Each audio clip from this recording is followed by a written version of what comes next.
Every team, every topic, everywhere. This is Believe. Rise up! Rise up!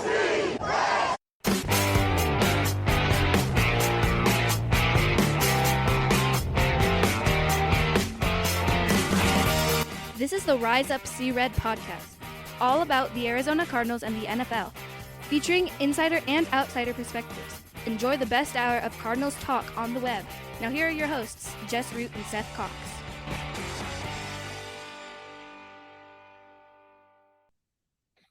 Hello, Arizona Cardinals fans, and welcome to the latest edition of the Rise Up See Red podcast, the best hour of Cardinals talk on the web.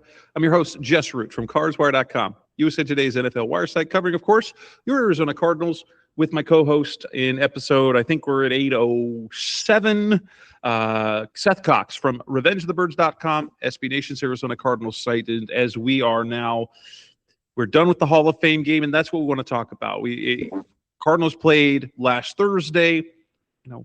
We sat on it for a little while because we don't normally record over the weekend, but we want to talk about the Hall of Fame game, what we saw, and there was the list that came out, the greatest Hall of Fame game ever. I don't know. Has anybody remembered anything about a Hall of Fame game a week after the game was over? Well, and that's what's fun about all of it, right? Like you look at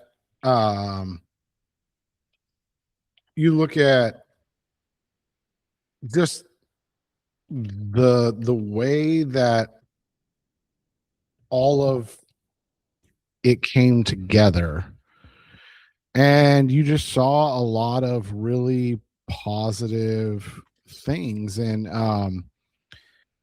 I look at the fact that it was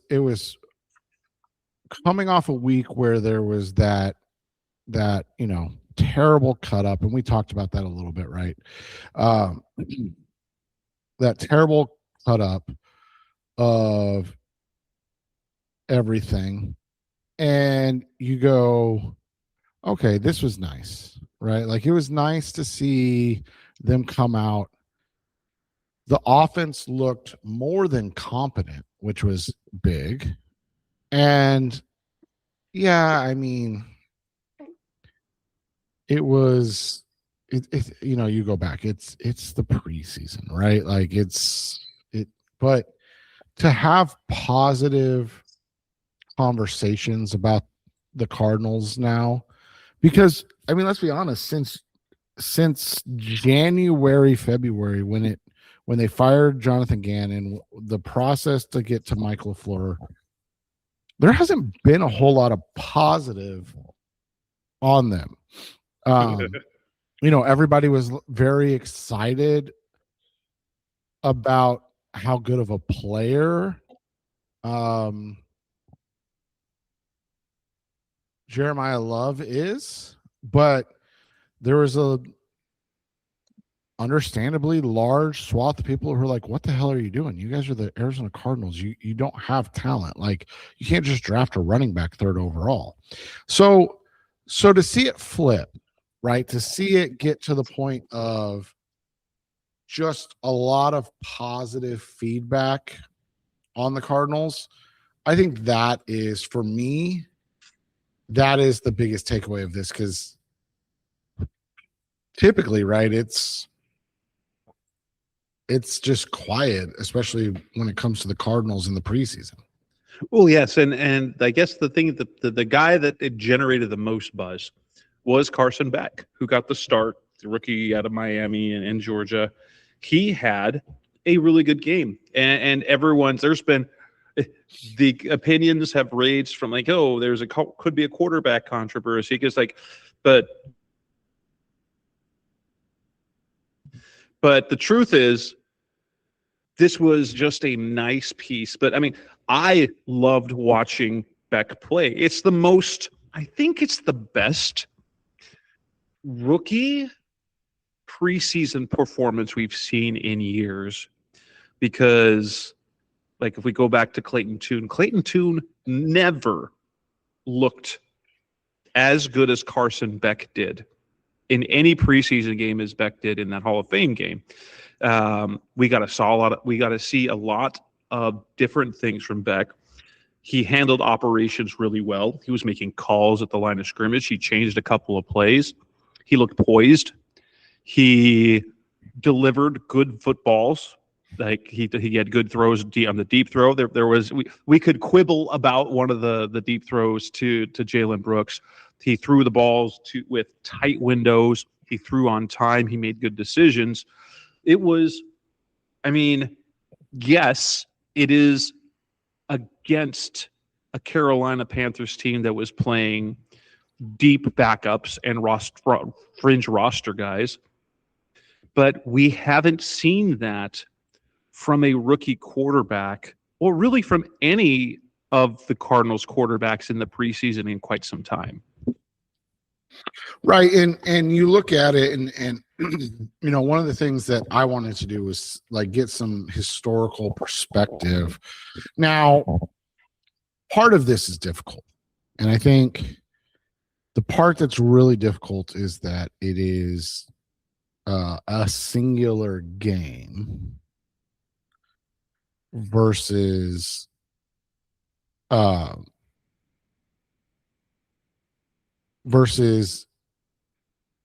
a game that, or a preseason. So like we'll have to reassess, right? Like we'll have to reassess all of this.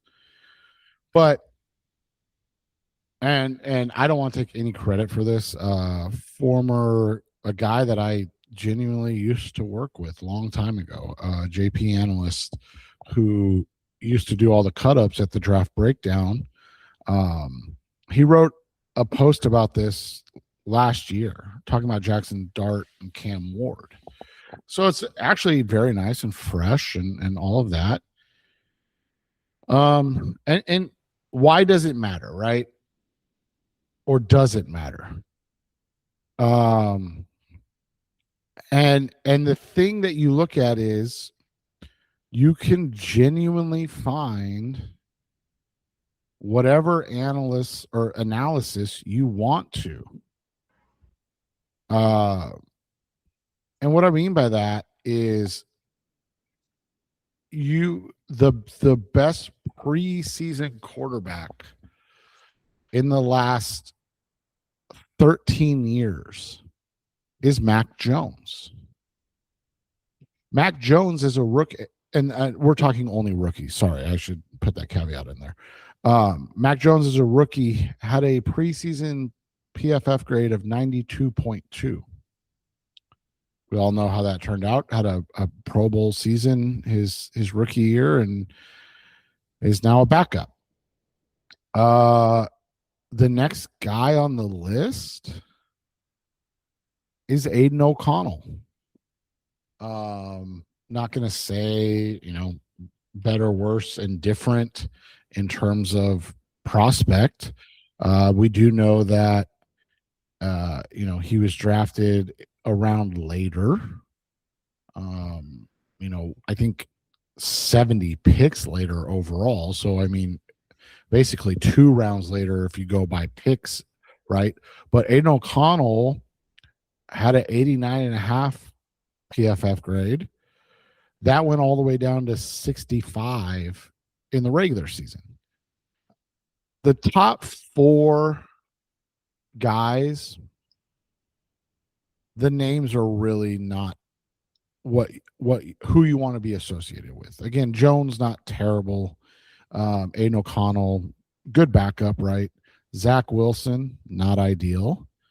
Tyson Bagent, there are people that think Bagent should get more, but his grade falters significantly the more he plays. But then the next 5,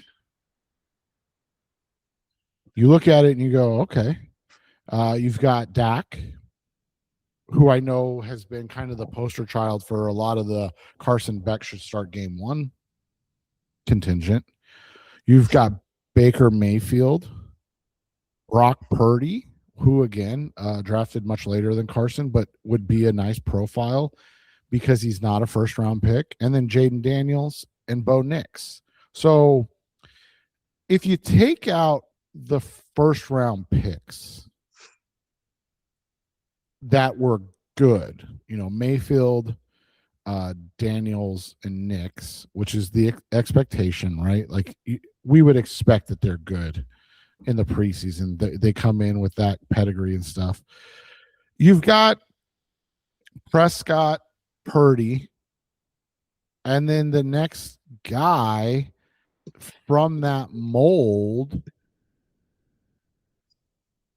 in terms of where he was picked, probably like a Tommy DeVito. So that's the thing, the names that are not first round picks that have played extremely well. And again, this is a full preseason. So a singular game is just a single data point on the entire, all the information that we'll gather. However, if that's the only game Beck plays, he's, potentially had the best preseason of any rookie quarterback that they've charted. But in the history, you've got Dak and Purdy as like really the only guys that have been that good and then become high level, I guess you would say. I mean, do we call Mayfield a franchise guy right now? Like, I'm not saying so. I mean, I know that you and I say so, but like two franchises that he's done a lot for have not signed him. Does that make sense? Yeah. So like that's what the question is to me. And so you look at the first data point that Beck has had, there's literally nothing you can say that is negative, right? Like there's not a negative way to look at what he did on last Thursday because it was everything that you wanted to see. Anything that you wanted to see, he was able to display, and he looked like a guy that potentially could be a franchise quarterback. And that's, as Cardinals fans, that's literally all we could ask for, right? It's most of us understand the context, who he's playing against, who he's playing with, but the competency, and I think there's only one negative you could take away from it that kind of detracts from it, was seeing Keaton Slovis play at the same level. Yeah, I mean that's a thing that you do. You don't want to, you don't want to cheapen Beck's performance, but exactly. You also have it like we know what Keaton Slovis is. He's not. He doesn't have a future as a starter in the NFL. But you and I also he played really well. You and I also always talk about, and I know it's Keaton Slovis, so we're talking, a guy that is at best going to be a journeyman backup, which is still better than any of us can ever hope for, right? But that is what he is. And so you look at it, it's always hard to discuss this, right? He's the same age as Carson Beck, so I mean there's not a we've talked about how Beck as a mature guy coming out of college with the number of starts and the number of years, he should look good. He should look a little polished. But I will say this, like we've seen guys not be polished. So, I mean, you don't want to take away from it as long as we're not going, they should just start on week one. They signed Jacoby Brissett to a $15 million contract. But back there is not a competition at starter today. No, but to your point, and I know that there is a segment of the fan base that is going to do that. So I don't want to say it's not happening but the problem is you have guys like Dan Orlovsky, you have guys like to Matthew Stafford on one no-look pass. I'm like, can we? Pat McAfee too was gushing about him too. I'm like, Chase Daniels, right? So like that's what the problem is that you have popular talking heads that are the ones kind of going overboard, and there's no other way to explain it, right? Going overboard with how they are behaving. Like pump the brakes a little bit. Yes, we are excited about the Beck performance, and we just want to see that take the next step and the next step. But we also here we understand Beck is not in competition with the starting job. He's not getting reps against the ones. He's not going to get reps against starters in the preseason. He's not going to get first team reps in training camp practices. It's not happening, and so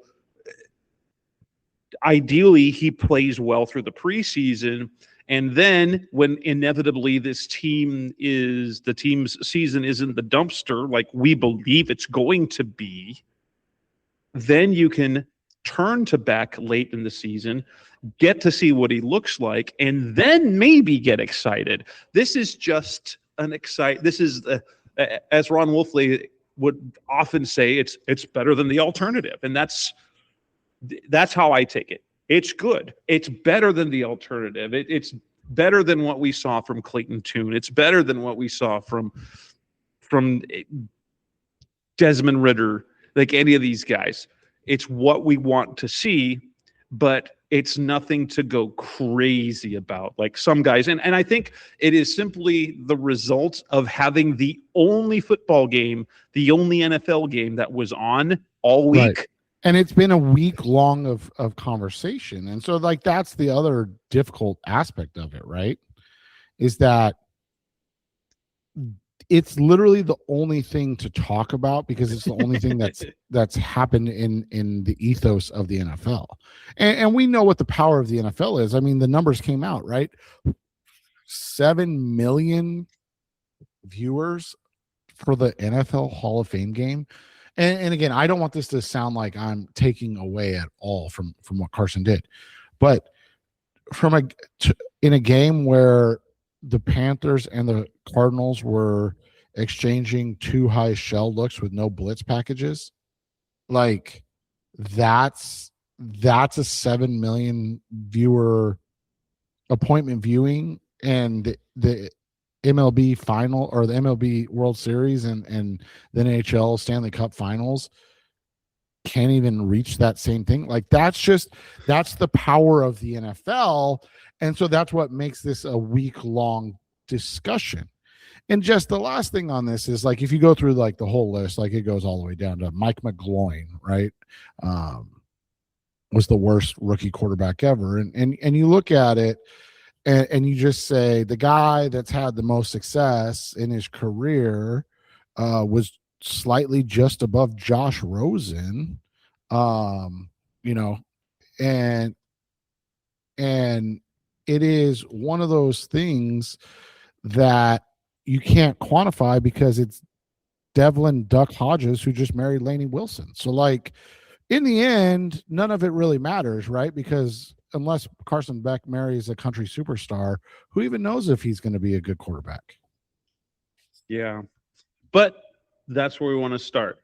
And that's what we're happy to see it's positive. And we got some positivity out of that. But that's coming up next on the Rise of Seer podcast, Best of Cardinals Talk. Let's talk more about the other guys that stood out. That's coming up next on Rise of Sea Red. We're back on the Rise of Seer podcast, the Best of Cardinals Talk. The Cardinals ultimately lost that game in the Hall of Fame game, 33-30 to the Carolina Panthers. But they did get a few guys who stood out. Mostly it was offensively the guys stood out. You were happy to see the receivers in particular that were productive. Jalen Brooks stood out. He's a guy to watch. I think he is this year's camp preseason darling. That has a shot at the roster. He's a career basically returner. with a little bit of upside as a receiver. He did well in the off-season program. He was named specifically by Mike LaFleur at some point during the spring. He's had a good training camp and then had the super productive day with Carson Beck. I like his chances right now, but he's still very much a bubble player. But it was good to see because he showed the willingness to go get a ball and then take a hit on the one throw that we quibbled a little bit about, saying, well, that was a good deep throw, but Beck probably should have thrown it outside shoulder so he didn't lead Brooks into getting wailed on by the safety in coverage after he threw that ball deep. He did have one that he should have caught that he didn't overall, but Brooks stood out, and so did Reggie Virgil as well, a guy the Cardinals drafted, and there's a little bit of excitement about, but it feels like both of them are kind of competing for the same roster spot. Yeah, and you look at the fact that there's a lot of questions. We both, because, there's an algorithm that Jess and I understand. And so we both did our 53-man roster predictions, after the game.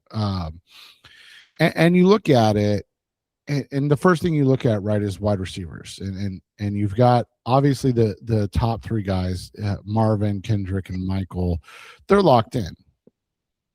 After that, it becomes some question marks, right? The first question becomes, how many tight ends do they keep?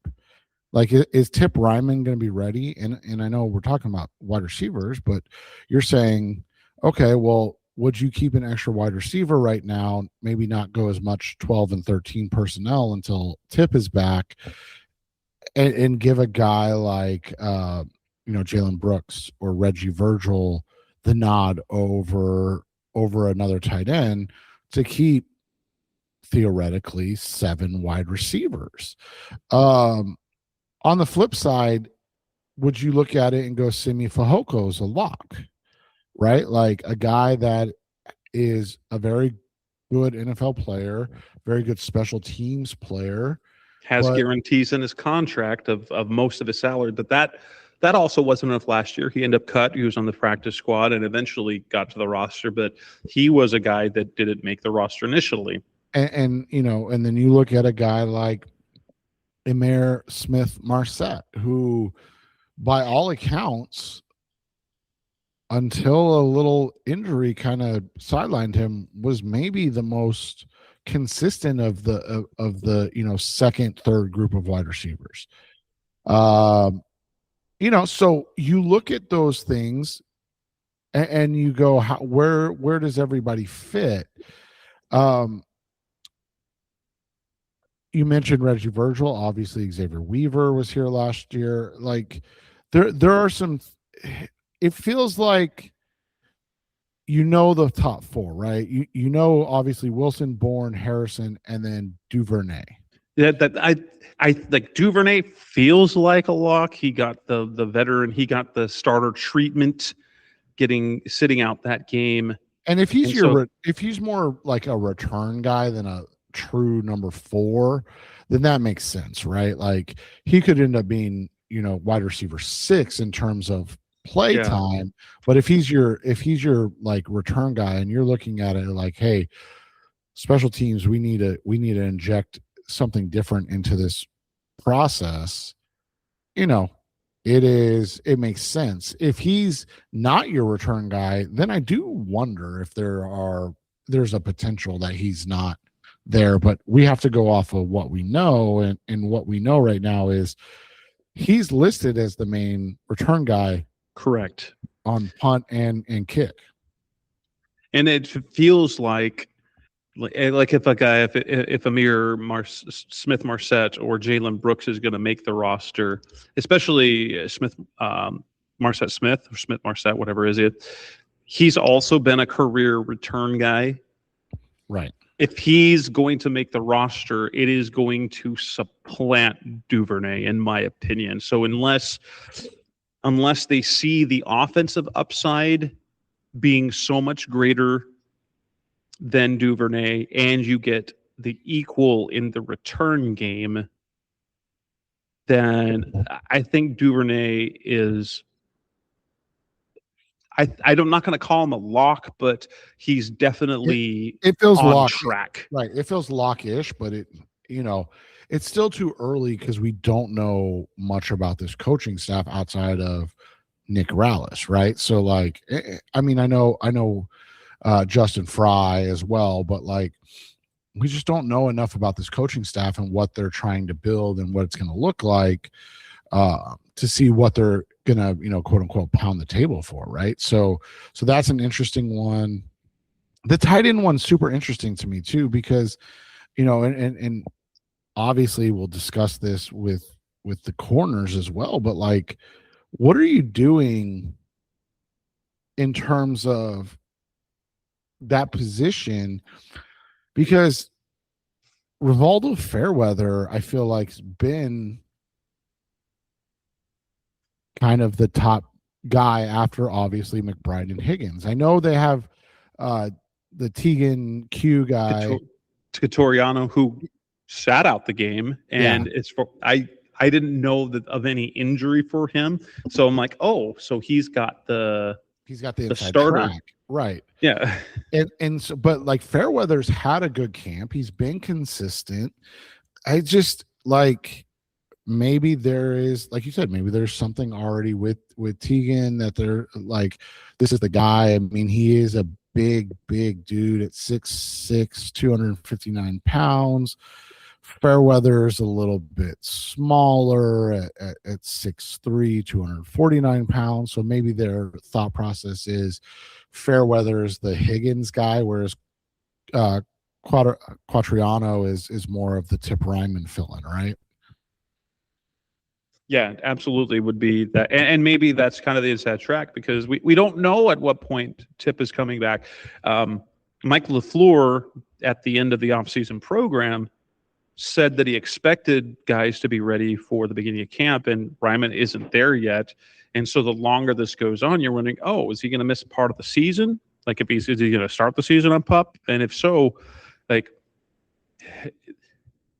if he's going to come off PUP, that means, and it's going to be late, like you probably have to keep 4 tight ends, because he might not be ready to play 50 snaps a game. The other question I have is like, because you had such a good performance from Carson Beck, you had such a good performance from Keaton Slovis. I mean, you just look at the numbers as a group, right? 24 of 29, 282, 2 touchdowns. But then you look at the run game, and I get it. As you slog through this game, things change, right? But Bam Knight at 12 carries for 60 yards, so 5 yards a carry, versus Corey Kiner at 4.1, Evan Hull at 3.8. We won't even count Carson Beck, right? So like, you got progressively worse as these guys ran. When you look at the roster right now, we don't know where James Conner is. We don't know where Trey Benson is. Bam Knight has proven time and time again he's a worthy player. Like, he is, a running back 3/4, right? In on most rosters, he's not a running back 1. We saw that last year, but he's a guy that can come in, have a big play, and give you 2 to 3 carries a game and get you 10 to 20 yards on those plays. Is the unknown of Trey Benson and Knight's continued, like, again, we know it's preseason. We know he's superior to a lot of the defensive players, but he's also running behind a lot of guys that aren't going to be on the roster.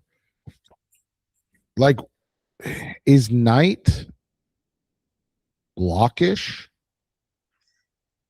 To me, it, like, for RB4, I don't know how you can keep Trey Benson on the roster if he doesn't play special teams, because Bam can return kicks. He was an elite returner in college. He returned a little bit last year. He can play a little special teams.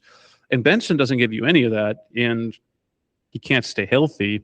So I've written off Benson unless something happens with Connor. Yeah. In my opinion, I've written off Benson as a trade cut guy unless there's a move made with Connor, because like you can't have like a Benson. He's an RB1 too. That's what he's meant to be in the NFL, and you can't have an RB1 who isn't a contributor on special teams be an RB4. Right. And then the last guy I thought stood out was probably the oldest player in the game. And I didn't fact check this, but obviously the largest player in the game, but Andrew. Oh, Billings. yes. He was fantastic. But I'm going to say what we always say when it comes to preseason games like this. Andrew Billings is a 10-year vet who's been a starter most of his career. So him looking good against reserve and fringe roster offensive linemen is the expectation, not to go all as he should. Yeah. But he should. He's not going to look that good in the regular season, except for flash a play or two. But that is awesome to see. But like when we talked about Blaine Gabbert or a couple of years ago when Blaine Gabbert just completely torched the Cardinals. And we're like, well, of course, Blaine Gabbert's a 10-year veteran who's an extremely talented quarterback, and he's playing against backups and threes.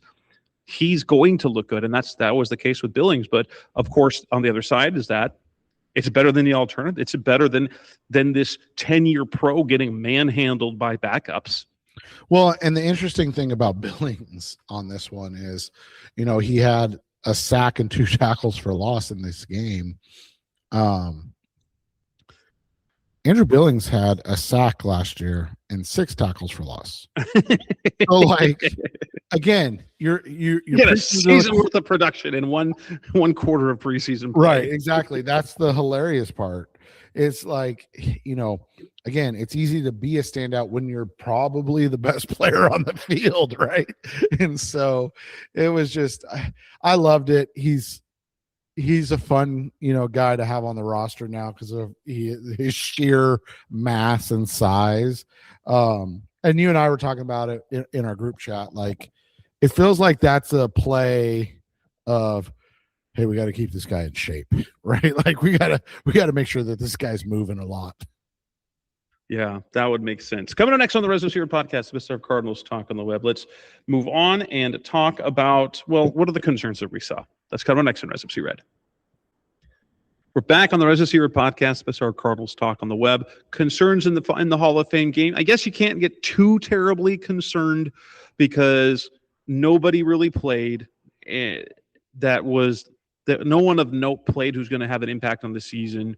But I think for me, the biggest thing is that, well, geez, man, that defense looked bad. And yes, it was the back of the roster guys. Yes, it was the Panthers not playing their starters. But the concern that you had because the defense was so bad last year, you retained Nick Rallis. And we know the process that came to that. They tried to give the defensive coordinator to at least one other guy named, at least Gus Bradley. They tried to bring him in, and they ended up keeping Rallis. And to come out and have that defense look as, except for the series with Billings in the game, just absolute inability to do anything. Yeah, and you look at it and you go, okay, well, like you said, outside of Billings, how many of these guys are going to get, or how I shouldn't say going to get. We don't want to jinx it, right? But how many of these guys do you want to see on the roster?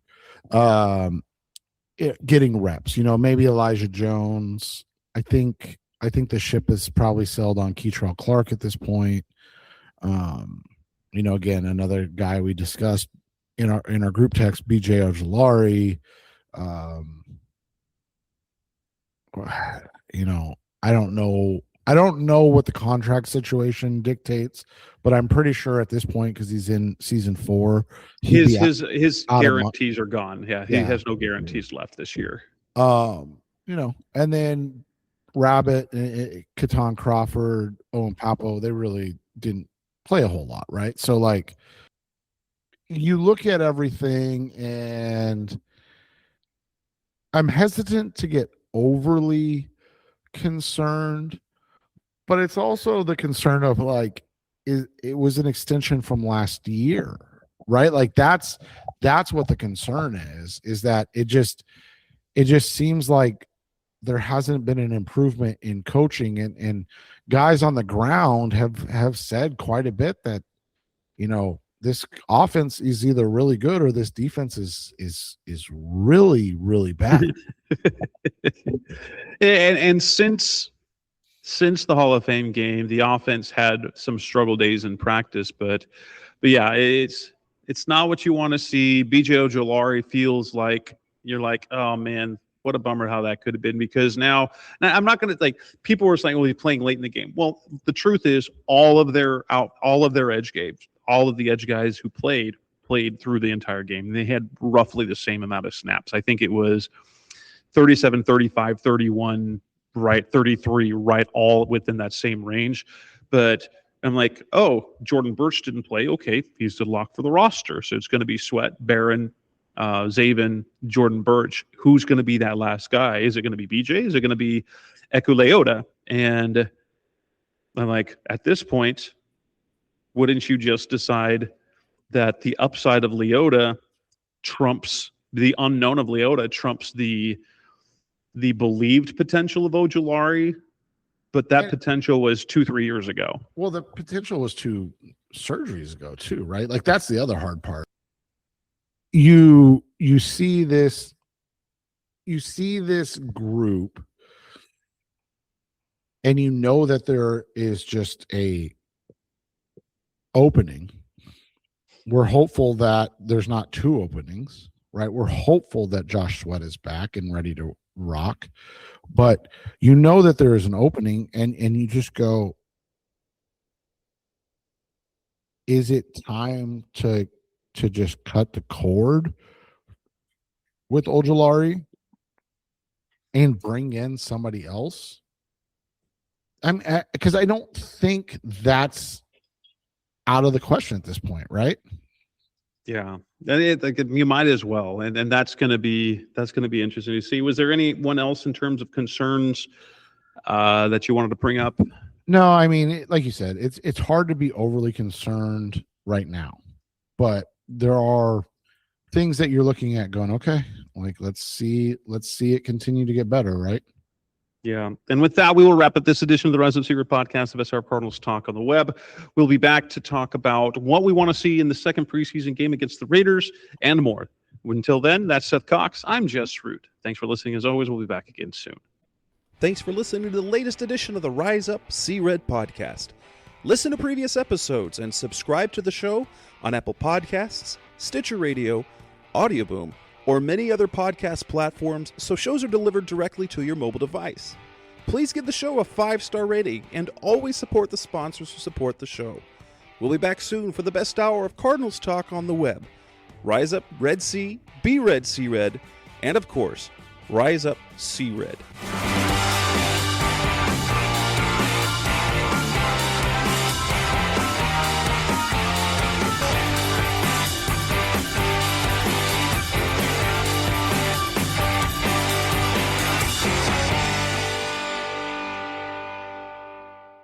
Rise up! Rise up! Rise up! Rise up! If you like the show, please take a moment to rate, review, and subscribe. It really does help the show to grow. Thank you for listening.